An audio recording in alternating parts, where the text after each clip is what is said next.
तो welcome back Hasan live TV ते very good morning ji. Check करो सूरज अपनी पूरी आबोताब दे नाल चमक रहा वे ते इस आबोताब ते गुड मॉर्निंग दा जेह्ड़ा रीज़न है वो तुहानूं दस दईए कि इंशाल्लाह उम्मीद की जा रही है तो उम्मीद असी कर रहे हैं कि पेट्रोल जिहड़ा वे वो आलमी मंडी च सस्ता हो गया वे तो शायद सानू भी कोई पेट्रोल सस्ता लभेगा या नहीं लभेगा। तुसीं भी कमेंट बॉक्स दे विच दसो ते आप साहब की भी राय लैनी है।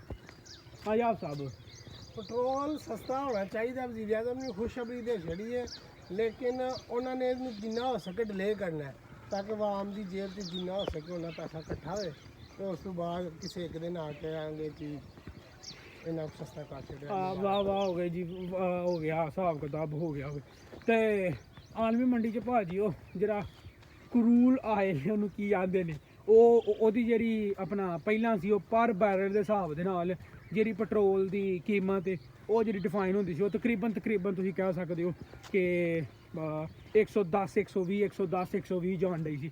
ਹੁਣ ਜਿਹੜੀ ਹੈ ਨਾ ਉਹ ਤੁਹਾਨੂੰ ਪਤਾ ਜੰਗਬੰਦੀ ਹੋਈ ਹੈ ਤੇ ਜੰਗਬੰਦੀ ਤੋਂ ਬਾਅਦ ਜਿਹੜਾ ਨਾ ਉਹ ਆਪਣਾ ਟੈਂਕ ਸ਼ੈਂਕ ਜਿਹੜੇ ਨੇ ਆਪਣਾ ਉਹ ਕੰਟੇਨਰ ਜਿਹੜੇ ਨੇ ਉਹ ਨਿਕਲਣਾ ਸ਼ੁਰੂ ਹੋਏ ਨੇ ਇਰਾਨ ਦੇ ਕੋਲੋਂ ਤੇ ਉਹਦੀ ਵਜ੍ਹਾ ਤੋਂ पेट्रोल की जी क्रूड आयल की जी कीमत है ना वो थले आई है तकरीबन कोई 75 ते आ गई है तो वह 75 के आने की वजह तो जोड़े अपना सहाफ़ी वगैरह ने वो जी प्रोडिक्ट कर रहे हैं कि पेट्रोल की जी एक्चुअल प्राइस है ना वो फिर 240 245 के करीब होनी चाहिए, 250 भी नहीं होनी चाहिए।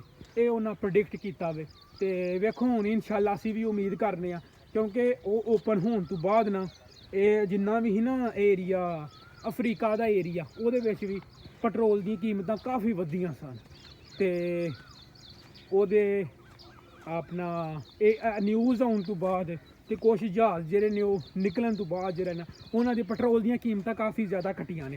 थल्ले कमेंट बॉक्स में तुसीं ज़रूर दस्सिओ कि पेट्रोल जेह्ड़ा वो घटेगा इंशाल्लाह घटेगा तो तुसीं कमेंट बॉक्स में ज़रूर दस्सिओ। आप सब पेट्रोल मैनूं उम्मीद है इंशाल्लाह पेट्रोल जो वो जरूर घटेगा। खैर उन्ना ना घटान बहरहाल घटेगा जरूर। थल्ले कमेंट बॉक्स में जरूर दसो। मिलने तुहानूं इंशाल्लाह नवें ब्लॉग दे विच। रब रख।